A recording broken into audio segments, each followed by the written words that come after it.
Yes, everyone. My name is Omenya Frederick Alvin, and many people call me Big Town Tazo. Welcome. This is the Silent Voices of Lira City, or rather the Voices of Lira City, a podcast where we talk about things that matters to us, things that are affecting our communities, the silent voices of people who cannot talk for themselves. This is a podcast where we talk about a lot of individual matters, where our communities and the things that our communities are passing through.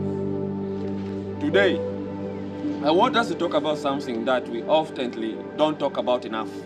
Something that we don't always talk about enough. DJ Mogame want to go into detail, and that is living quietly among us, and quietly living around us in our homes. It is quietly living among us in our schools, in our churches, in our communities, in our wards, our villages, in the city here where we stay.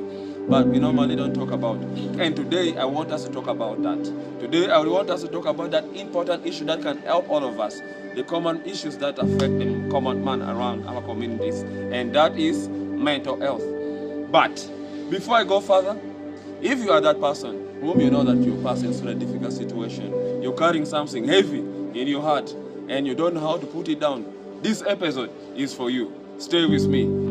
If you are still here, know someone is glad that you're still here. I want to start with my own personal story. Growing up as a child, I experienced a lot of difficult situations.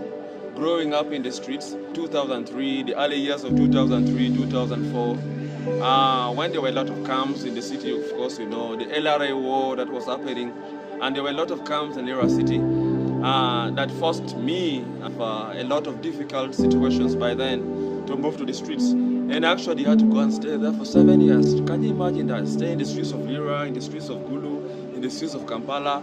I lost my way, I lost my faith, I lost my identity, I lost my family, sleeping homeless, sleeping hungry, in those kind of coldness for a whole 7 years. And for real, I never thought I would even go back to school.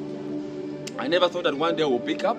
I never thought that I would pick up myself, go back to school, start presenting myself in a way that everybody will be able to understand me, like I do right now. Because at one time, family, my community where I come from, they looked at me like I was a spoiled child because of my lifestyle, because of how I used to engage and all that. But I had to take a personal transformation to make sure that I am now the person you see right now. That's why I want to tell you, I kept quiet, just like many of us do, when we are passing through a lot of things, when we are having a lot of things that is going on in our minds. I had to keep quiet, like many of us do, not knowing that the silence that I was keeping inside, you know, brilliance without emotional well-being is like a fire that burns the one who is carrying it. And I came to believe that the silence that we were taught to keep is actually costing us. It's costing our future, it's costing our dreams, our society, and a lot of things. The bravest thing I ever did in my life was to come out and speak. Now, let me ask you something. When I say mental health, what comes to your mind? For many of us in Lira City, when you say mental health, what comes to their mind is a person wearing ragged clothes, maybe wandering in the streets. We say they are cursed, we say they are two, we say they are crossed. Well, let me tell you, that is not mental health. That is going to the extreme end of the spectrum.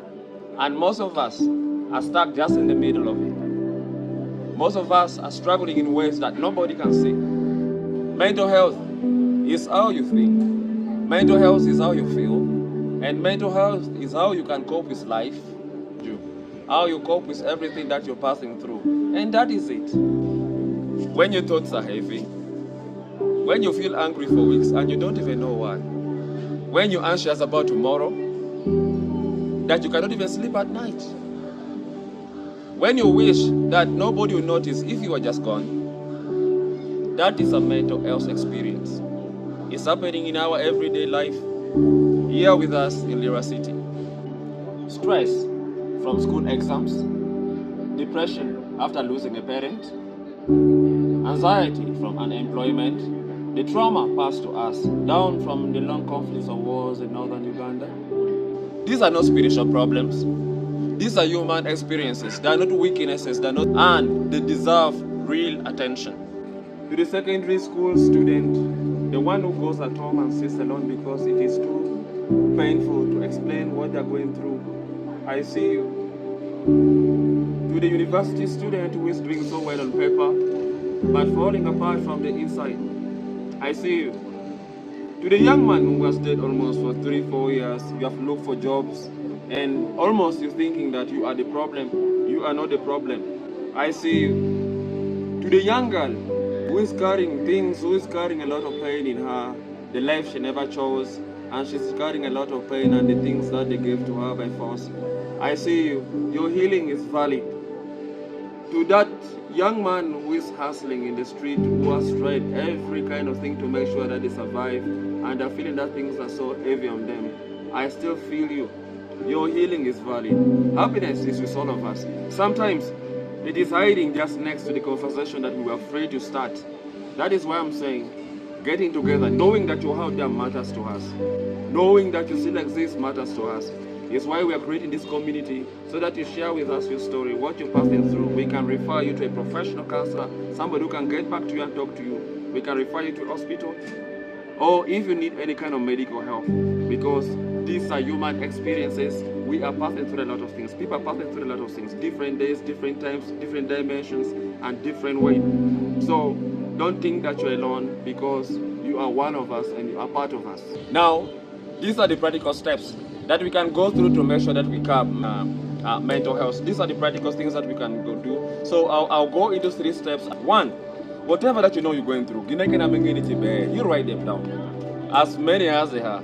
I feel hopeless, I feel like tomorrow is this, I feel like this, I feel like this. Do shopping, because those are the things that you're passing through.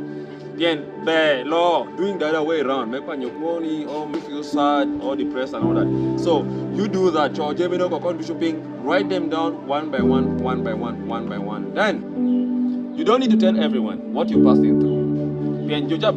In a lot of difficult situations, people are passing in a lot of situations that they want to best keep it silent to them. So you can just get a sibling, get a relative, or you can go to your pastor, or anybody you trust, anybody that you believe in. You go to them, talk to them, let them understand how you feel, how you feel, those kind of things that you're passing through. You never know. Just one sentence out of what they're going to tell you is going to change your life forever. And money no bear, Lord the other way around. Then I've opened up a community, WhatsApp group, and a lot of my platforms that are engaging. I'm encouraging your mental health awareness. You can join our community so that you'll be a part of the team working. We see how to help you, so that we know how to collaborate together. You keeping around with us, so you're identifying that need here around matters to us. In me, one you need here matters to us. So you don't need to keep quiet and you die in silence. Now, before I go, my name is Umenya Frederick Alvin. Can you know that you want to end your life? You're that person who want to end your life, maybe by doing suicide, do a lot of things, and maybe to make money. Please do not do that. Make sure that you read to us, because we are going to find you professional persons about located. Life and happiness is with all of us. Thank you so much for watching with me up to the end of this episode. Make sure you share this with somebody who is passing through a difficult situation. Make sure you share this with somebody. Kwon is not worth it. It is worth it. And I have to tell you that it is worth it. Thank you so much through with me in this. Till next time again.